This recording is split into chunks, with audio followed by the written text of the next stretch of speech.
Assalamualaikum warahmatullahi wabarakatuh. Shalom, salam kesejahteraan dan salam kebajikan untuk kita semua. Selamat datang di Podcast, platform yang kami ciptakan untuk menjembatani inspirasi, pemikiran dan pengalaman dari dan untuk para mahasiswa di seluruh Indonesia. Saya Kari Hatunisa atau yang bisa dipanggil gampangnya aja ya, panggil aja Fafa. Di sini akan menjadi moderator di podcast yang tentunya Fafa nggak sendirian, ada Kak Umar juga. Halo Kak Umar. Halo. Dan di podcast ini, di episode yang pertama ini kan podcast baru ya kawan-kawan. Kita akan mendiskusikan isu-isu aktual, tantangan dan peluang yang dihadapi oleh mahasiswa zaman now.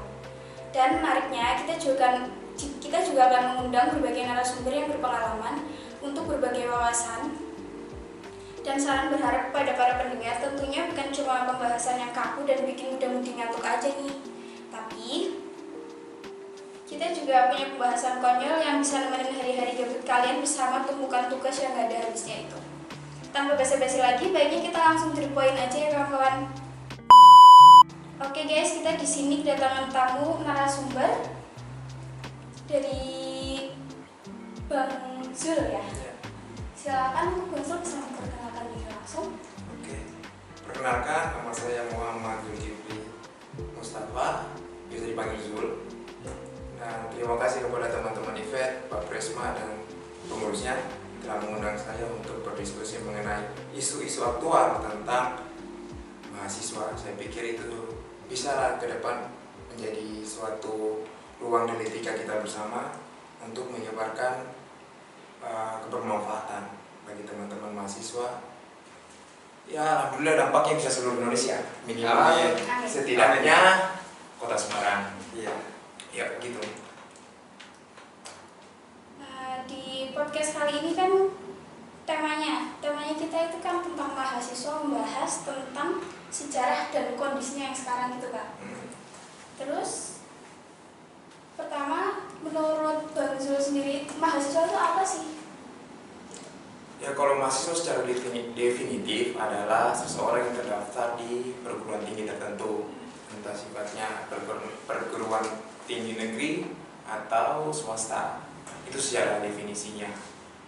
Dan kemudian secara fungsi mahasiswa itu adalah terdiri dari dua kata, maha dan siswa, yang secara singkatnya adalah pelajar yang paling tertinggi dalam pelajar yang paling tertinggi dalam status pemikirannya lah, ya, pemikirannya bisa, dan juga mungkin dari segi pendalamannya terhadap disiplin ilmu, mungkin kira-kira begitu. Dan menurut Bang Zul sendiri, gimana cara kita itu bisa disebut sebagai mahasiswa? Kayak secara tertulis dan tidak tertulisnya gitu Pak. Jelas bahwa secara peraturan mahasiswa itu seorang yang terdaftar di perguruan tinggi. Ketika dia sudah menjadi pelajar di perguruan tinggi, dengan langsung melekat status mahasiswa. Namun kan mahasiswa berkembang. Kalau kita katakan bahwa mahasiswa apa sih fungsinya? Nah, berarti kan di situ ada hal-hal yang mengikat. Pertama adalah mahasiswa selalu diharapkan menjadi agent of control, orang yang mengontrol perjalanannya suatu rezim atau kebijakan. Dan kemudian agent of change, orang yang membawa perubahan. Yang kemudian biasanya disebut Iron Stock, adalah pewaris generasi kepemimpinan bangsa. Nah, kira-kira itu secara fungsional mahasiswa generalnya gitu. Dan saya mau nanya lagi ke Bang Zul, kan kita lihat kondisi yang sekarang gitu Pak, kayak karakter moral anak muda zaman sekarang itu kan kayak krisis moral, terus yang krisis ekonomi di Indonesia, terus permasalahan Indonesia dan lain-lain. Menurut Bang Zul sendiri, peran mahasiswa itu terhadap krisis Indonesia yang sekarang itu gimana? Nah, kalau tentang krisis, pertanyaan krisis moral. Kita kalau ngomong krisis moral ya, punya ukuran tertentu. Apa sih yang disebut dengan moral misalnya? Dan kemudian indikator kita mengatakan bahwa mahasiswa itu krisis moral seperti apa? Saya pikir bahwa ini perkembangan zaman. Bahwa memang ketika kita lihat sekarang dari segi lingkungan kita, kecenderungan mahasiswa, bukan mahasiswa sih, anak muda lah, yang di dalamnya ada mahasiswa, itu cenderung relatif individualistik, iya. Tapi apakah itu disebut dengan krisis moral? Belum tentu, karena kita harus punya indikator tersendiri. Punya klaim, kita katakan bahwa kelompok mahasiswa itu krisis moral, apa sih yang menjadi faktor utamanya? Nah itu, kalau umpamanya kita katakan tentang krisis ekonomi, rasa-rasanya saya kurang berkapasitas mengatakan itu. Kalau umpamanya mungkin bicara tentang krisis ekonomi, silakan undang pakar-pakar ekonomi. Nah, karena mereka punya cara pandang yang lebih up to date lah. Kalau saya katakan bahwa krisis ekonomi salah satu indikatornya yang saya bisa lihat cuma katakan seperti bahwa penghasilan orang-orang itu rata-rata di bawah UMR, itu salah satu bentuk juga bisa dikatakan pemicu krisis ekonomi. Tapi kan kita harus punya data kalau ngomongin itu. Dari poin yang saya tanyakan tadi, kan misal di Jawa sekarang itu banyak sekali yang kayak ke budayanya kan sekarang udah kayak ikut budaya barat gitu kan. Lah peran penting mahasiswa terhadap semua itu tuh gimana supaya bisa merubah gitu apa gimana? Budaya.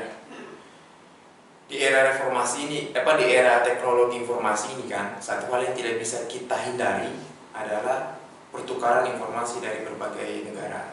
Dan itu menjadi suatu keniscayaan karena perkembangan teknologi. Misalnya, kita nggak akan mudah mengerjakan tugas kalau kita nggak punya perangkat teknologi. Nah, namun pertanyaannya apa sih yang bisa kita menjadi filter terhadap perkembangan budaya luar supaya tidak mempengaruhi kepada budaya Indonesia?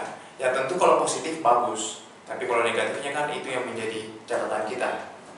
Nah, budaya yang mungkin disebut negatif itu kan tentang semisal konsumsi terhadap produk, katakanlah seperti itu. Tadi disinggung masalah ekonomi kan, tentang kita lebih cenderung ingin memakai produk-produk dari luar negeri karena itu mungkin sifatnya lebih bergengsi dan branded ketimbang produk-produk Indonesia. Nah itu mungkin ada pentingnya adalah sharing informasi. Kita juga harus menyadari bahwa untuk sampai kepada kapasitas produk luar negeri kita kan perlu juga pelatihan tertentu. Nah memang kita harus melihat itu secara jernih ya, bahwa produk luar negeri itu lebih rapi packagingnya, promosinya ketimbang produk-produk kita sendiri. Maka itu menjadi tantangan kita. Kalau kita melihat bahwa apalagi kita tentang kebudayaan, yang riskan kan bahwa yang populer lah pop, kita itu lebih cenderung menikmati budaya K-pop, menikmati budaya hip hop Amerika misalnya kan, daripada kita menengok kembali ini bahwa Indonesia ada gamelan, Indonesia ada wayang yang perlu kita kembangkan. Mungkin memang tidak bisa seperti orang tua kita terdahulu yang sangat pakemnya tradisional, karena kan jiwa kita kan jiwa yang punya percampuran dengan kemajuan zaman. Mungkin bisa diasimilasi, mungkin kayak kemarin sempat kita nonton bersama tentang lagu Latih Cinta Gue Continuous kan. Nah mungkin bisa seperti itu. Tinggal bagaimana kita melakukan kreatif lah, mengkreat karya itu yang tidak meninggalkan nilai-nilai kebudayaan kita. Kan budaya itu banyak, ada bahasa, ada seni dan lain-lain. Artinya di era globalisasi ini menjadi hal yang niscaya bang bagi kultur masuk ke dalam, begitu pun kultur kita keluar. Iya. Dan itu nggak bisa dinafikan bang. Iya.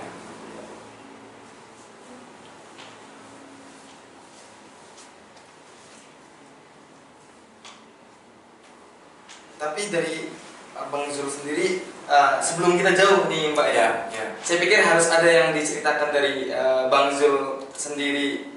Bang Zul itu kira-kira dari mana sih asalnya, kemudian kayaknya ini yang dilupakan Mbak moderator ya. Coba bolehlah Bang Zul ceritakan dulu sekilas mengenai kehidupan Bang Zul. Iya. Ini yang memang jarang sekali saya diajak cerita itu tentang kehidupan masing-masing. Iya. Nah karena memang saya lebih cenderung diskusinya itu sifatnya ilmiah kan, dan kadang ilmiah itu kan dianggap kaku. Dan ketika untuk memperkenalkan diri sendiri saya nggak punya apa orang bicara begitu. Kalau khusus itu bridgingnya briefingnya, apa briefing apa? Ya begitulah pengantarnya. Nah, kalau saya kan lahir di Kota Kendari, ibu kota provinsi Sulawesi Tenggara. Namun ketika masa sekolah, saya lebih banyak menghabiskan waktu itu untuk remaja ya di Kabupaten Muna. Tepatnya SD 5 Tongkuno sama SMP 1 Tongkuno. Itu kabupaten yang perbatasan dengan Buton Tengah. Nah, disitulah kira-kira saya besar, hidup sebagai masyarakat pesisir lah, yang dekat dengan laut. Ya, salah satu kehidupan saya sehari-hari konsumsinya ikan. Makanya beda kan kalau misalnya sampai di Semarang, ya ikannya dengan ikan di sana kan berbeda tuh. Ya, di sana ikannya nelayan baru sampai ke darat kita sudah bisa konsumsi. Di sini kayaknya ada berapa bulan sekian lah, atau berminggu-minggu lah baru bisa kita konsumsi. Nah, kira-kira itu habis itu tahun 2012 saya masuk ke Semarang, kuliah di Unisula. Oh, mau di Unisula Bang ya? Iya, jurusan teknik sipil. Nah, menyelesaikan studi, sekarang lanjut lagi S2 ambil teknik sipil. Sebenarnya itu kecelakaan sih, kalau bicara tentang jurusan kan. Berarti kan saya passion Abang ini? Iya, tapi mau diapa kan kita sudah memulai kan, harus kita selesaikan. Kira-kira begitulah singkatnya. S2-nya di mana Bang? Unisula juga. Unisula juga. Saya sangat mencintai generasi Khairul Ummah. Kalau belum tolong di notis ya. Barator, mau di notis. Apa? Sudah berapa lama kita sudah? Di Unisula apa di Semarang? Di Indonesia? Di Unisula sekarang baru masuk lagi nih, Oh, S2-nya. S2-nya. S2. Tapi yang saya penasaran kenapa sih Abang memutuskan untuk merantau Bang? Nah itu ada cerita sedikit lah. Jadi cerita sangat pribadi sifatnya nih. Waduh. Jadi ajang curhat-curhatan nih. Nah itu karena dulu ada kampus, saya tinggalkan di daerah kampus negeri lah di Sulawesi Tenggara. Dan saya di sana SMA kan di Kendari. Nah, kemudian hidup bersama dengan mahasiswa di sana. Saya cuma pengen merasakan, oh kalau di sini kuliahnya seperti ini, kayaknya saya harus keluar dan untuk menemui dunia baru. Ya udah, ternyata dari saudara saya mendengar diberikan informasi bahwa di Universitas Islam Sultan Agung itu lagi ada beasiswa kerjasama dengan pemerintah provinsi Sulawesi Tenggara. Nama beasiswanya Cerdas Sultraku saat itu. Nah udah saya daftar, alhamdulillah lulus, ya berangkatlah ke Semarang. Tapi kalau bicara merantau memang dari kecil saya sudah merantau. Misal kelas 4 SD itu saya sudah tidak tinggal sama orang tua, tinggalnya sama nenek, yang dimana jarak tempuhnya itu dari rumah orang tua saya ke rumah nenek itu sekitar ya 12 jam lah, 3 jam naik kapal.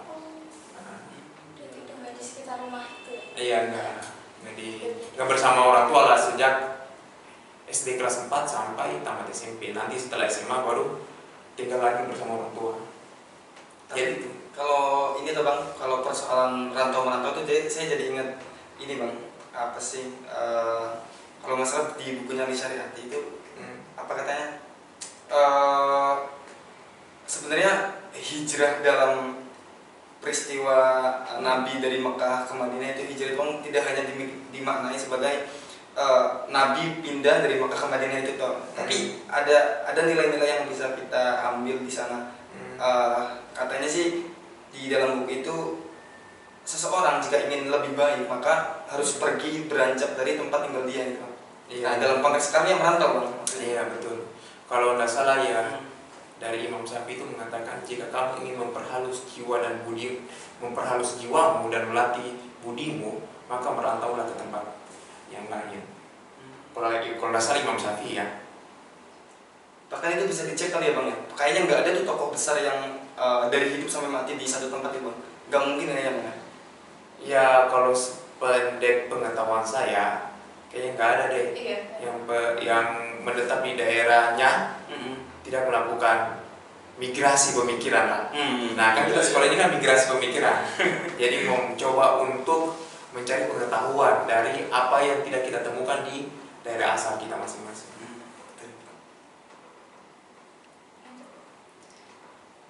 Dan lanjut lagi, ini ke pertanyaan selanjutnya ada melihat gimana berkembang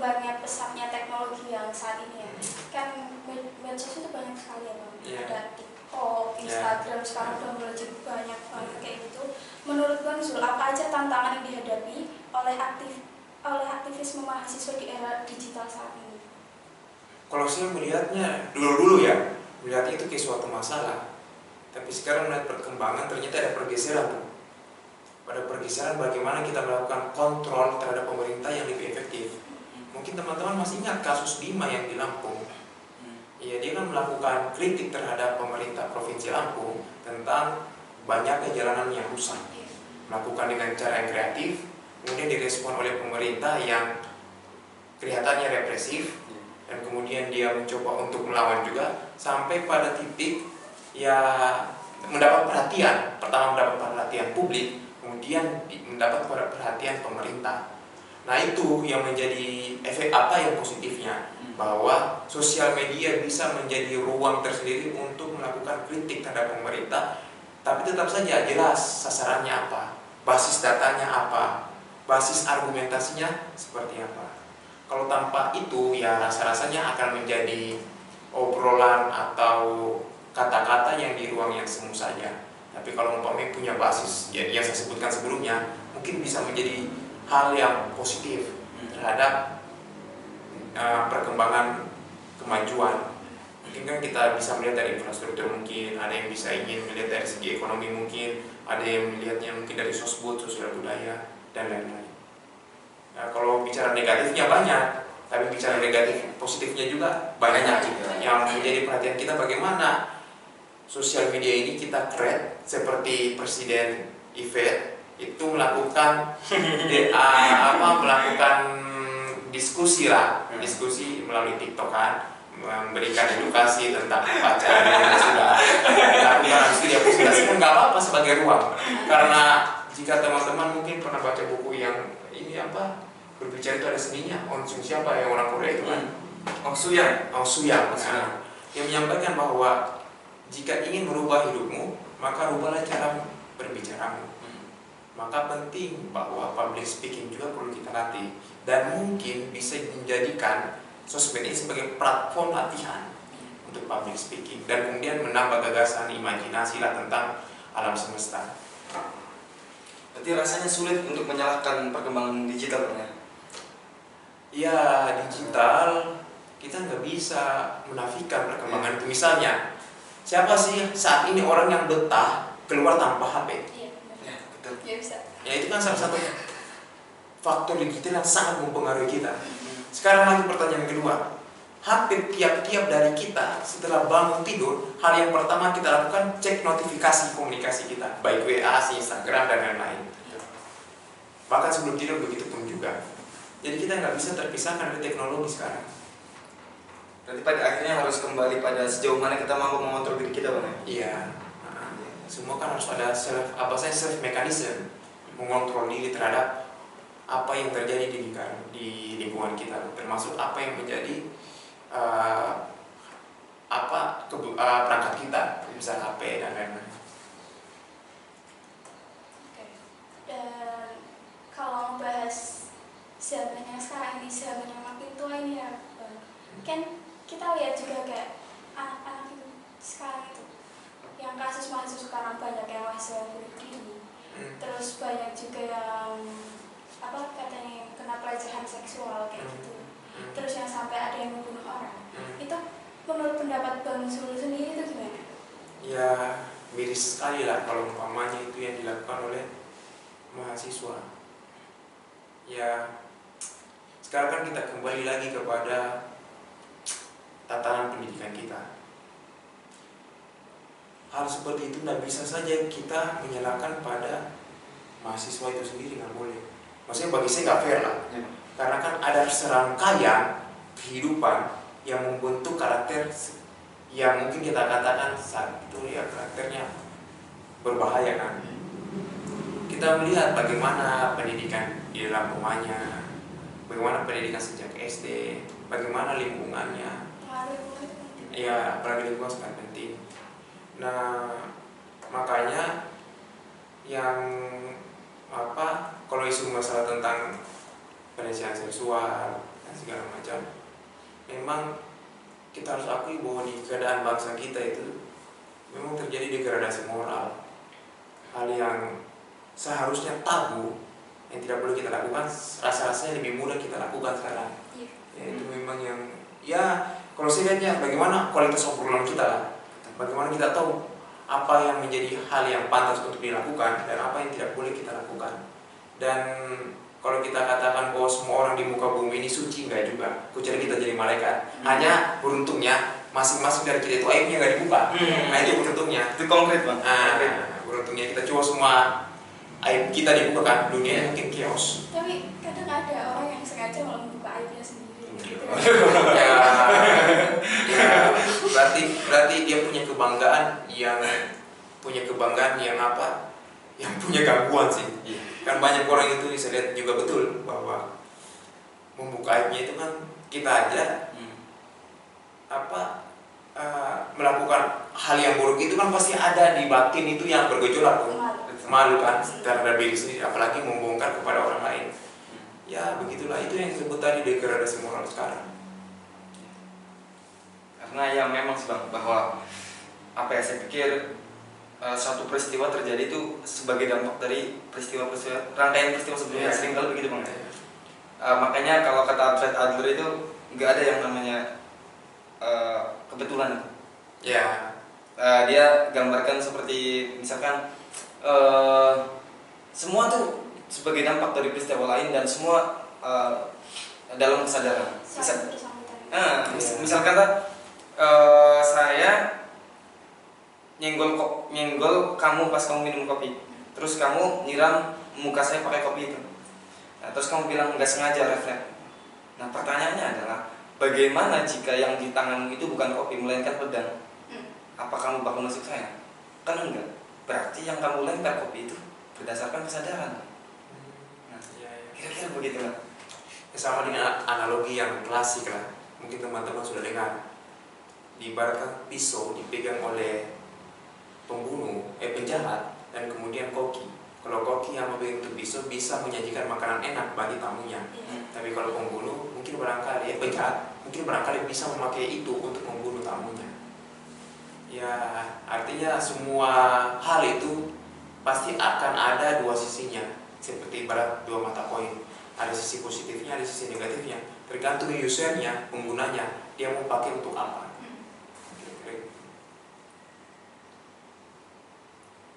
Terus masuk lagi ke pembahasan tentang mahasiswa menjadi agen perubahan.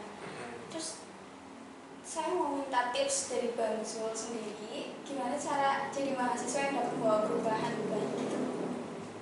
Waduh, berat ini. Saya saatnya makanya inilah kita diskusikan.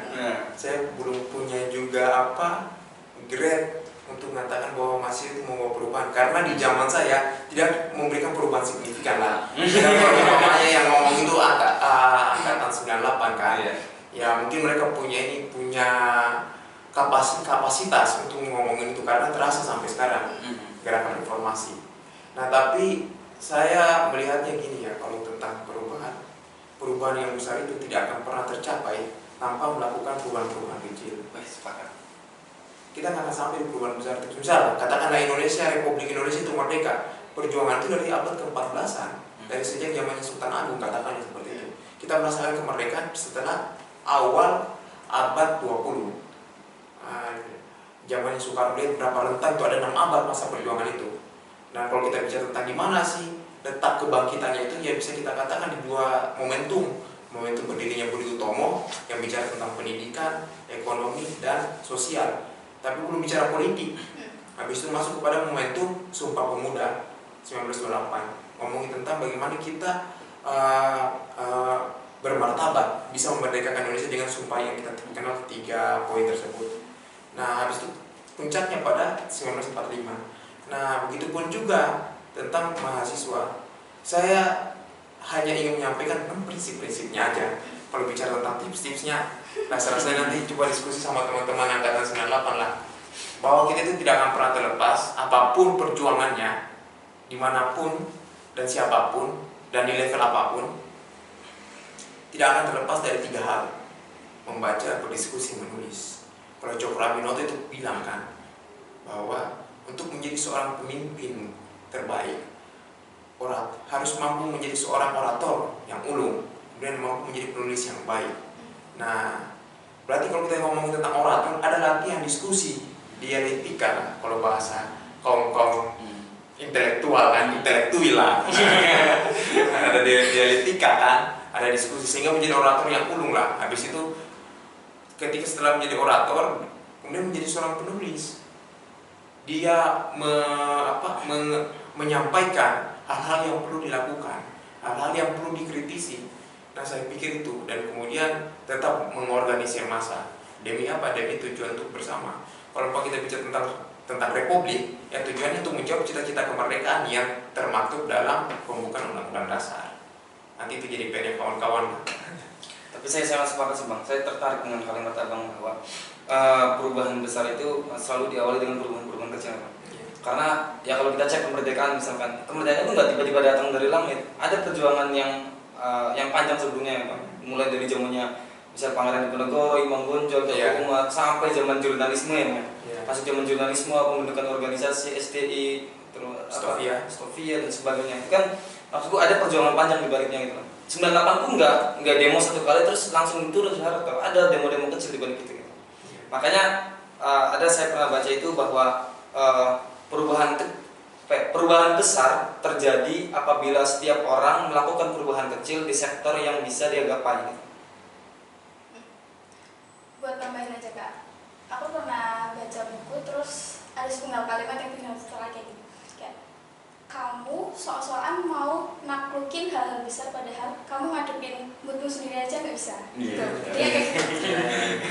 Kayak misal aku pengen sukses tapi aku nggak bisa melawan nafsu sendiri buat bangun pagi. Kayak gitu, berarti kayak gitu kan. Kayak gitu sih. Ya tapi itulah tambahan dikit ya tentang perubahan. Yang penting kita punya keyakinan apa yang ingin kita lakukan. Memang perlu ada treatment tertentu untuk membangkitkan. Pertama, cara pandang dulu. Kalau mau cara pandang kita sudah berbeda, ya tidak terkonsentrasi, maka mungkin barangkali apa yang ingin kita tuju itu lambat laun akan makin menjauh. Nah, saya itu senang sama Cokroaminoto, senang karena beliau adalah orang bilang bapak ideologi negara inilah. Nah, dia pernah menyampaikan 3 hal.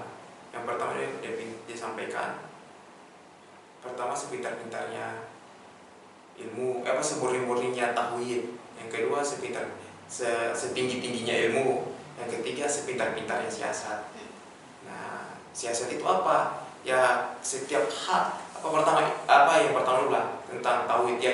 Kita mempasrahkan apa yang kita lakukan ini hanya untuk bentuk pengabdian kita kepada Tuhan Yang Maha Esa. Kemudian setelah itu apa yang perlu kita lakukan? Mencari dan menggali semua ilmu yang memang kita butuhkan untuk melaksanakan tujuan. Yang ketiga, sepintar-pintarnya siasat. Apa fungsinya? Karena kita tidak boleh terlepas dari strategi dan taktik. Jadi kita bertemu orang itu kan kadang harus pakai strategi dan taktik. Kalau anak-anak kan selalu bilang first impression ya kan, mau gimana nih? Deketin saya pun harus gitu, Pak. Iya, makanya harus ada siasatnya. Dan itu dilegalkan baik secara bernegara, makanya ada partai politik, baik secara agama kan siasat. Terus kalau nyangkut harapan Bang Zul sendiri untuk mahasiswa depannya itu gimana? Nah, kalau harapan saya untuk mahasiswa, kira-kira jangan terlalu banyak diskusi kusir lah. Diskusi kusir itu diskusi yang tidak punya manfaat, unfaedah. Ngomong gitu. Ya, ketika diskusi ketemu sama siapapun, setidaknya ada referensi yang kita bawa.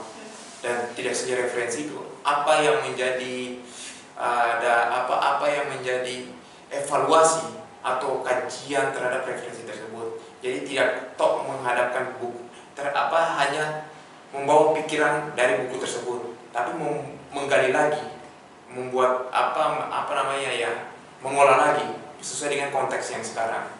Nah, itu yang kedua, utamakan keberpihakan kepada masyarakat luas. Nah, misal masyarakat luas ngomongnya sekarang butuhnya apa? Misal lagi pengen ngomongin tentang kenaikan BBM, ya mahasiswa silakan melakukan pengkajian mendalam tentang isu tersebut. Tapi jangan cuma sebatas aksi doang. Itu output, tapi kan kita bicara ada input dan proses. Nah, input dan prosesnya itu apa yang perlu kita lakukan? Ya, kaji kebijakannya, kaji perkembangannya, kaji hal-hal yang menjadi faktor yang bisa mempengaruhi dampak buruk terhadap kenaikan BBM misalnya. Begitupun juga positifnya, dilihat kelebihan dan kekurangannya, sehingga ketika outputnya berjalan, dia cuma berhenti di output, tapi ada outcome-nya, dampaknya seperti apa. Nah, kira-kira gitu sih kalau saya tentang harapan mahasiswa. Yang penting jangan pernah berhenti belajar dan menempa diri. Belajar itu bisa diri sendiri, tapi menempa diri itu harus kita bersinggungan dengan orang lain. Maksudnya bersinggungan itu berorganisasi, entah sifat levelnya apapun lah, baik di HMJ, di BEM, di kalau event sebutnya yang lembaga legislatif, DPM gitu. DPM dan kemudian juga organisasi eksternal. Nah, kira-kira begitu. Saya boleh minta Bang Zul kayak menceritakan pengalaman paling berkesan Bang Zul itu selama menjadi mahasiswa ini. Banyak kalau pengalaman yang berkesan ya. Yang paling berkesan gitu. Yang paling berkesan, tentunya paling berkesan itu hubungan asrama ketika jadi hubungan asmara. Oh iya. Itu paling berkesan. Tidak ada yang lain. Romantisme itu kan yang paling akan menanam terus di kepala kita kan. Kalau umpamanya demo-demo dan segala macam, ya itu menjadi sudah hal yang biasa lah. Bumbu lah. Kalau umpamanya itu, tapi kan kalau kita ngomongin itu kan ya sampai orangnya dengar, dia merasa ini kan sudah nikah. Boleh lah kita. Tapi itu kalau berkesannya. Karena ya hal yang paling privat itu kan yang akan selalu tertanam dalam benak kita. Kalau sifatnya yang misalnya aksi kayak gitu kan, ya udah biasa lah, berantem sama polisi pernah gitu kan, udah biasa lah, itu konsekuensi aktivis tukang pendemo lah di lapangan kan. Iya. Nah, tapi saya selalu merasa bahagia. Nggak tahu, di beberapa perjalanan saya selalu bertemu dengan teman-teman yang punya frekuensi obrolan yang sama. Nah, frekuensi itu sampai sekarang mengantarkan saya bertahan di Semarang. Misal sekarang dipercayakan oleh kawan-kawan etnis untuk menjadi ketua umum, ya itu hal-hal dari situ kan tidak mungkin kita tiba-tiba jadi ketua umum kan. Pasti ada rangkaian kegiatan yang pernah kita lakukan. Nah, rangkaian kegiatan itulah.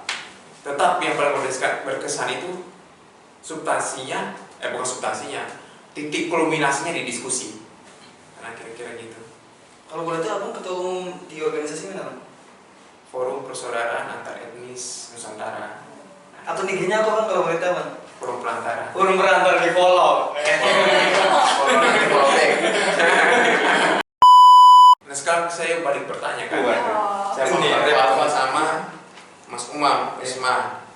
Nah, Bapak sekarang kuliah semester? Semester 2.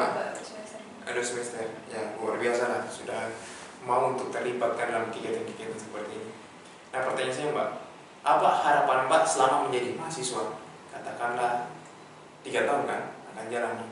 Kira-kira selama 3 tahun itu Fafa ini mau ngapain sebagai mahasiswa? Setelah lulus gitu. Bukan selama jadi mahasiswa. Jangan mikir lulus. Ini kan 3 tahun nih. Berarti kan katakanlah normal seperti itu kan. Kalau umpamanya merepet dikit begitu ya, yang penting jangan lebih dari 7 tahun lah.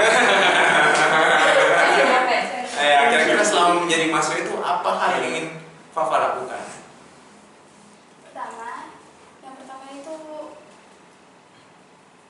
kalau menurut saya nilai itu nggak terlalu penting sih ya. Yang penting itu keaktifan. Yang pertama itu keaktifan, kayak sejauh mana saya nangkep di situ dapat ilmu gitu lah. Soalnya saya masuk jurusan saya itu juga kayak kecelakaan gitu, kayak nggak terlalu minat ke jurusan saya sekarang ini. Tapi karena dapatnya di situ pun karena beasiswa, jadi di situ saya cuma berusaha buat dapat ilmu apa yang saya bisa, apa yang saya senangi. Sekarang saya masuk organisasi ini karena sebelumnya saya juga senang berorganisasi gitu. Nah, terus sekarang cuma motivasinya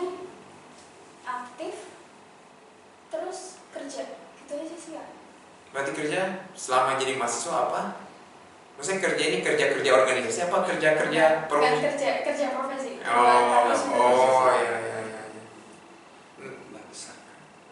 Nah sebelum Umar gimana? Kalau Umar perbedaannya berbeda. Selama Anda menjadi Presma, apa hal yang sangat signifikan Anda lakukan untuk BEM Unisfer? Yang pertama saya belum jadi Presma, karena belum dilantik. Iya tapi kan, ya sebelumnya kali Bang ya? Presma terpilih lah. Oke. Kalau sejauh ini sebelumnya kan saya memang di BEM, tapi di bagian wakil, masih wakil. Apa yang sudah dilakukan kayaknya ya biar Allah aja yang tahu. Nah, penting lah. Ya, betul. Seorang pemimpin itu mempublikasikan pemikirannya sehingga bisa ditangkap sama anggotanya. Nah, kira-kira apa yang ingin dilakukan? Masa Allah lagi yang ya, bercanda. Rasa-rasanya Pak, lebih baik Anda jadi panitia guru aja. Bangun gazebo bukan di tengah-tengah efek itu tunggu orang datang. Jadi kalau Presma beda juga kan? Nah, kira-kira apa? Yang pertama apa nih? Saya merasakan banyak sekali kekurangan yang ada di mohon maaf Pak Rektor, Pak Trilaksono di kampus saya. Mulai dari fasilitas yang agak kurang layak lah ya. Kemudian ada masalah dia khususnya di organisasi juga, kemampuan teman-teman berorganisasi juga masih minim. Tetapi untuk kasus fasilitas ini alhamdulillah terima kasih Pak Rektor. Sekarang sudah diperbaiki kamar mandi, terus catnya udah diperbarui, terima kasih. Iya begitu. Tapi untuk kasus kemampuan berorganisasi ini memang saya pikir sangat cukup substansial ya untuk perkembangan karir ke depan. Karena mau tidak mau kita mahasiswa nanti ke depannya akan dihadapkan pada model-model kepemimpinan dalam skala apapun ya, mau besar maupun kecil, pasti akan dihadapkan dengan itu. Maka skill organisasi bagi saya cukup esensial. Nah, tempat menempa semua itu adalah ya di organisasi. Nah, sayang sekali di kita ini masih kurang cukup lah kemampuan berorganisasi, sehingga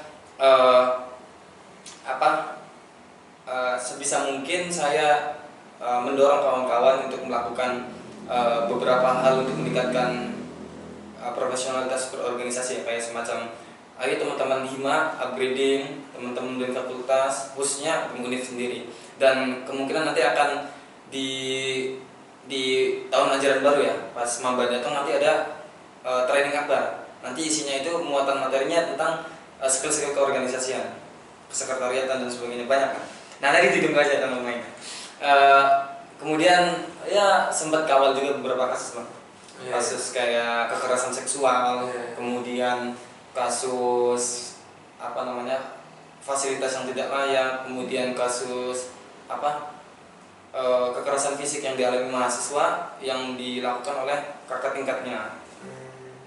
Kemudian ada beberapa hal juga biaya KKN, biaya skripsi dan sebagainya. Tapi alhamdulillah berkat sinergitas dari jajaran rektorat, beberapa bagian besar dari masalah itu sudah selesai. Oke. Siap. Biar aman Bang. Iya. Nah, yang penting saya mau sampaikan ya. Kita jadi mahasiswa itu hanya satu kali dalam satu kesempatan hidup. Nah, makanya di kesempatan itu dimaksimalkan dengan baik. Banyak kok orang-orang itu ketika sudah sampai dalam dunia profesionalnya itu kecewa atau bukan kecewa ya, menyesal kenapa nggak aktif dalam dunia organisasi. Karena kenapa? Setiap fungsi sosial kita sebagai manusia di muka bumi ini kan, atau di setiap lingkungan kita, baik kerja di perusahaan swasta maupun sebagai ASN kan, tidak akan pernah terlepas dari mekanisme organisasi. Akan ada kepala kalau di dalam birokrasi kan, kalau di dalam swasta shift. Nah makanya penting kenapa kita berorganisasi. Pertama mengidentifikasi masalah tuh. Nah kalau umpamanya kita berorganisasi asal-asalan saja, kita nggak punya kemampuan yang solid untuk mengidentifikasi masalah. Yang kedua, kita akan bagaimana merealisasikan dari masalah tersebut kita olah untuk menjadi sebuah solusi. Kan nggak mungkin tiba-tiba langsung solusi itu menjadi pak keteplat jadi. Kan nggak mungkin. banyak proses-proses harus kita adaptasikan. Nah, kira-kira dari sini kita belajar, pertama menempa mental juga penting. Yang kedua, berkomunikasi. Yang paling sangat sulit kan ketika kita bicara tentang hal-hal yang penting untuk dilakukan, pendekatan komunikasinya banyak orang yang gagal. Nah, makanya kegagalan itu dihabiskan di zaman mahasiswa. Ketika dalam dunia profesional itu sudah mengerti, oh kalau ini masalahnya, di sini solusinya nih, prosesnya seperti ini untuk diselesaikan. Nah, tapi kalau umpamanya ya orang bilang itu kupu-kupu kuliah pulang, ya tunggu saja pada saat dalam dunia kerja ya akan mengalami kebingungan. Sebelum kebingungan itu sampai, ketika di masa kita sudah selesaikan, dituntut untuk lebih profesional, ya habiskanlah proses itu, pengalaman itu sejak menjadi mahasiswa. Itu yang udah Fafa ya semester 2, masih ada 3 tahun lagi kira-kira waktunya kan. Nah, ya masih lama untuk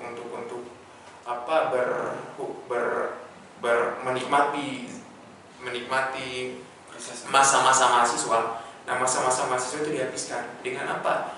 Tetap kuliah prioritas, dan organisasi juga menjadi tandingan dari prioritas. Nah, ya berimbang. Oh, kalau umpamanya organisasi pengurusannya apa sih? Ya, kita mengerti, oh organisasi itu ada rangkaian kepengurusan A, B, C, D, katakanlah seperti ngurusin ini. Nah, itu kita belajar. Oh, saya dapat posisi di, misalkanlah katakan bidang advokasi. Oh, tugasnya bidang advokasi ini adalah bagaimana mencari masalah yang dikeluhkan oleh mahasiswa. Dari situ belajar. Nah, dari situ kata sekarang sama Umar, Prisma nanti yang akan dilantikan. Nah, melatih kepemimpinan, karena pemimpin itu kan, kalau kita ngomongin tentang ketua itu cuma jabatan fungsional kita di suatu lembaga. Beda kalau kepemimpinan itu karakter. Jadi belum tentu seorang ketua umum itu menjadi seorang pemimpin. Dan barangkali seorang pemimpin itu bukan ketua umum. Nah, makanya sih kita latih. Melatihnya itu apa? Medianya tetap sama, yaitu ruang-ruang lembaga yang disiapkan untuk kita melatih diri. Nah, ini berdua juga teman-teman benefit yang lain lah. Nah, tetap semangat dan kemudian ya positive thinking saja terhadap apa yang dilakukan. Jangan terlalu overthinking. Kalau overthinking itu bawaannya nggak bisa tidur, nggak sehat juga. Iya. Dan keluhan anak muda biasanya gitu. Iya. Susah tidur dan sebagainya. Iya. Banyak pikiran kan. Iya. Soalnya banyak pikirannya itu kadang kita lihat nggak produktif juga. Yang dipikirkan khawatir terhadap masa depan. Sementara masa depan itu masih lama loh. Iya. Jalanin aja masa kini khawatir. Oh, kalau saya nggak bisa tidur ini, besok saya nggak bisa masuk kampus. Kita kan, kalau saya nggak bisa tidur ini, oh besok saya nggak bisa ketemu si A, si B, si C. Nggak produktif dong hidupku kan. Nah, khawatir untuk besok, jangan khawatir untuk masa depan. Karena kita hidup di hari ini, Bang. Iya, hidup hari ini untuk di hari akan datang. Iya. Nah, kira-kira gitulah. Fafa, Pak Prisma kan. Ini sudah berapa menit kan?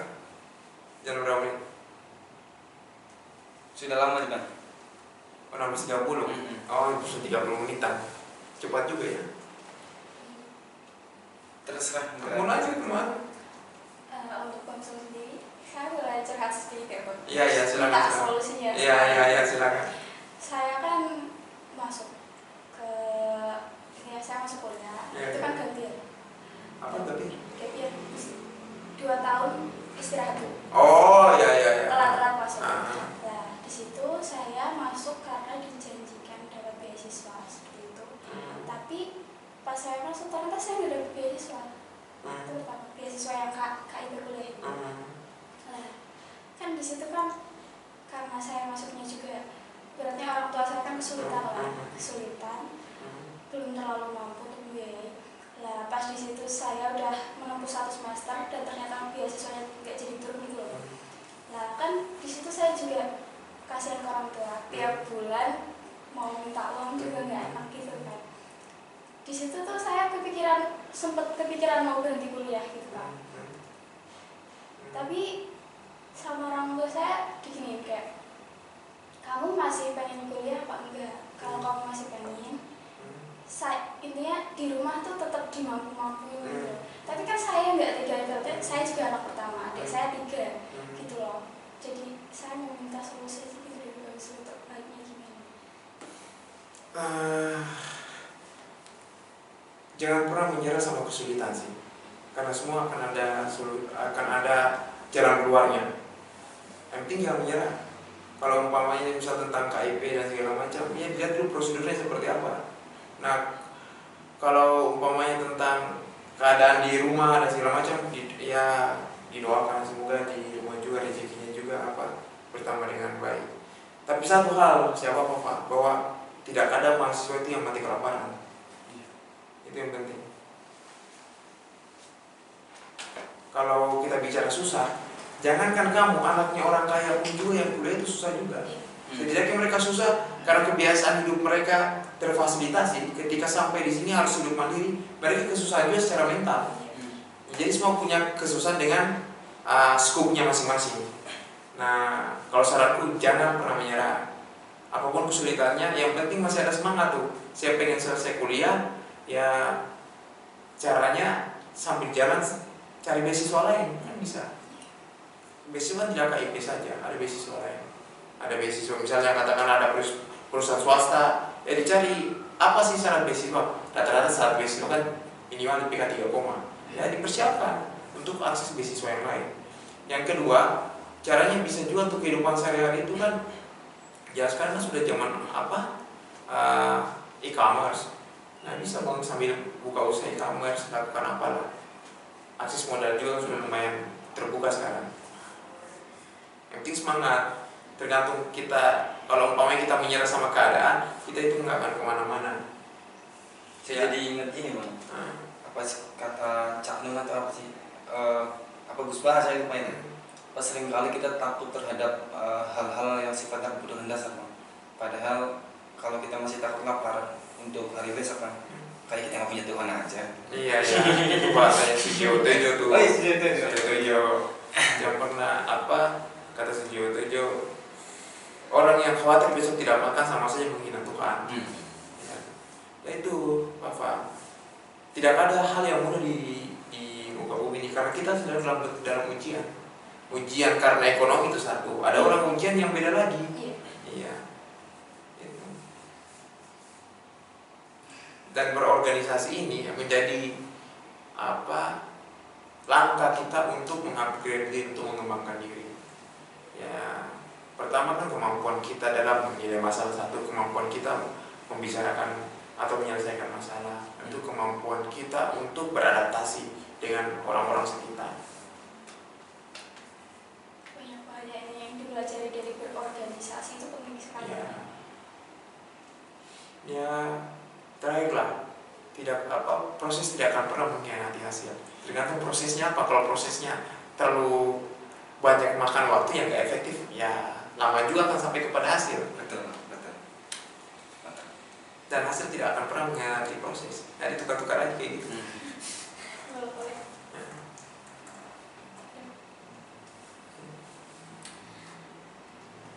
Mungkin podcast kali ini kita cukupkan sampai di sini. Terima kasih sekali untuk Bang Zul sebagai narasumbernya kali ini.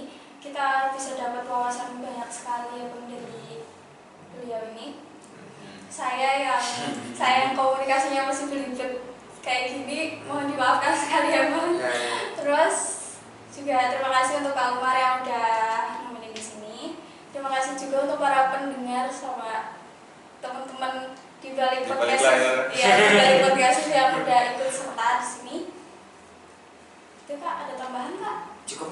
Saya tambahan dikit ya. Terima kasih kepada teman-teman BEM Event sudah mengundang saya. Semoga ini bukan menjadi pertama untuk yang terakhir, tapi yang menjadi pertama untuk selanjutnya. Ya sharing, diskusi, karena yang paling untuk meningkatkan kapasitas itu kan salah satunya adalah sharing informasi. Nah, hal-hal seperti ini menjadi hal yang baik ketika dilakukan secara terus-menerus, konsisten. Kira-kira begitu. Terima kasih.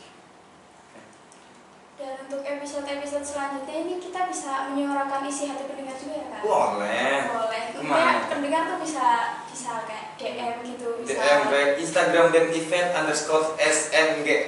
Jangan lupa di follow. Iya, di follow pasti. Ya, cukup sekian. Terima kasih. Assalamualaikum warahmatullahi wabarakatuh semuanya. Waalaikumsalam. Waalaikumsalam warahmatullahi wabarakatuh.